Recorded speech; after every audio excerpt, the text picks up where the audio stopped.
Hello friends, welcome to kitchen ಟೆಗು Kannada YouTube channel. ಇವತ್ತು ನಾನು ನಿಮಗೆ ಒಂದು ಸೂಪರ್ ಕ್ವಿಕ್ ಹಾಗೂ ಟೇಸ್ಟಿ ಆಗಿರೋವಂಥ ಡಿಶ್ನ ಶೇರ್ ಮಾಡ್ತಾ ಇದ್ದೀನಿ. ಇದು ಬ್ರೇಕ್ಫಾಸ್ಟ್, ಲಂಚ್ ಹಾಗೆ ಡಿನ್ನರ್ಗೆ ಪರ್ಫೆಕ್ಟ್ ಆಗಿರುತ್ತೆ. ಇದು ಚಪಾತಿ, ಬ್ರೆಡ್ ಅಥವಾ ರೈಸ್ಗೆ ಕೂಡ ತುಂಬಾ ಚೆನ್ನಾಗಿರುತ್ತೆ.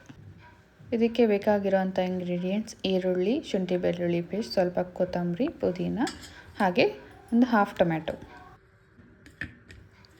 ಜೊತೆಗೆ ನಾನಿಲ್ಲಿ ಹೋಮ್ ಮೇಡ್ ಪನ್ನೀರನ್ನ ಪುಡಿ ಮಾಡ್ಕೊಂಡು ತೊಗೊತಾ ಇದ್ದೀನಿ.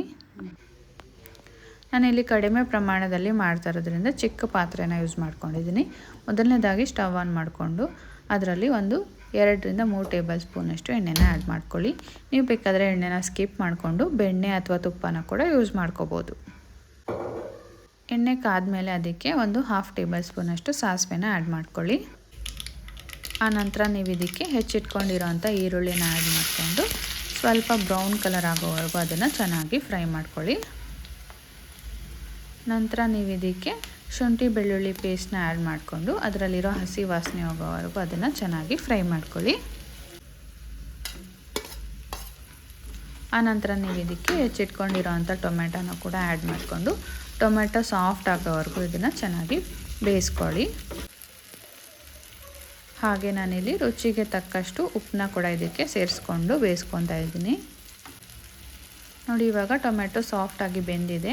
ನಾನು ಇವಾಗ ಇದಕ್ಕೆ ಖಾರದ ಪುಡಿನ ಆ್ಯಡ್ ಮಾಡ್ಕೊತಾ ಇದ್ದೀನಿ.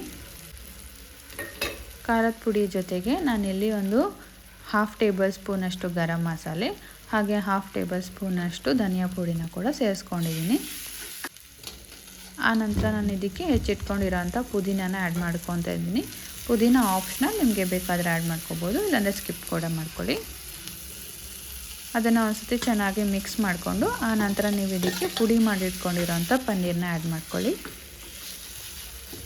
ಆ್ಯಡ್ ಮಾಡ್ಕೊಂಡಿದ್ದಾದಮೇಲೆ ನೀವು ಇದನ್ನು ಚೆನ್ನಾಗಿ ಮಿಕ್ಸ್ ಮಾಡಿಕೊಂಡು ಒಂದು 2-3 ನಿಮಿಷಗಳ ಕಾಲ ಫ್ರೈ ಮಾಡಿಕೊಂಡ್ರೆ ಸಾಕಾಗುತ್ತೆ. ಆನಂತರ ನೀವು ಇದಕ್ಕೆ ಕೊನೆಯಲ್ಲಿ ಸ್ವಲ್ಪ ಜೀರಿಗೆ ಹಾಗೆ ಸ್ವಲ್ಪ ಕಾಳು ಮೆಣಸಿನ ಪುಡಿನ ಸೇರಿಸ್ಕೊಂಡು ಚೆನ್ನಾಗಿ ಮಿಕ್ಸ್ ಮಾಡ್ಕೊಳ್ಳಿ. ಇದನ್ನು ಜಾಸ್ತಿ ಬೇಯಿಸ್ಕೊಳ್ಳೋದೇನು ಬೇಡ, ಒಂದು 2-3 ನಿಮಿಷಗಳ ಕಾಲ ಫ್ರೈ ಮಾಡಿಕೊಂಡು ಆನಂತರ ನೀವು ಇದಕ್ಕೆ ಕೊನೆಯಲ್ಲಿ ಕೊತ್ತಂಬರಿ ಸೊಪ್ಪನ್ನ ಆ್ಯಡ್ ಮಾಡಿಕೊಂಡು ಸ್ಟವ್ನ ಆಫ್ ಮಾಡಿಕೊಂಡ್ರೆ ರುಚಿಯಾಗಿರೋ ಪನ್ನೀರ್ ಬುರ್ಜಿ ರೆಡಿ ಆಗಿಬಿಡುತ್ತೆ. ಪನ್ನೀರ್ ಆ್ಯಡ್ ಮಾಡ್ಕೊಂಡಿದ್ದಾದಮೇಲೆ ಒಂದು 4-5 ನಿಮಿಷಗಳ ಕಾಲ ಅಷ್ಟೇ ಅದನ್ನ ಫ್ರೈ ಮಾಡ್ಕೊಳ್ಳಿ, ಇಲ್ಲಾಂದರೆ ಅದು ತುಂಬ ಡ್ರೈ ಆಗಿಬಿಡುತ್ತೆ. ಸ್ವಲ್ಪ ಕಡಿಮೆ ಬೇಯಿಸ್ಕೊಳ್ಳೋದ್ರಿಂದ ಪನ್ನೀರ್ ಸಾಫ್ಟ್ ಆಗಿರುತ್ತೆ, ತುಂಬಾ ರುಚಿಯಾಗಿರುತ್ತೆ. ಚಿಕ್ಕ ಮಕ್ಕಳಂತೂ ಈ ರೆಸಿಪಿನ ತುಂಬಾ ಇಷ್ಟಪಟ್ಟು ತಿಂತಾರೆ.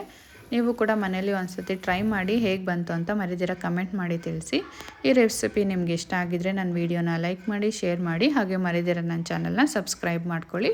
ವಿಡಿಯೋ ನೋಡಿದ್ದಕ್ಕಾಗಿ ಧನ್ಯವಾದಗಳು.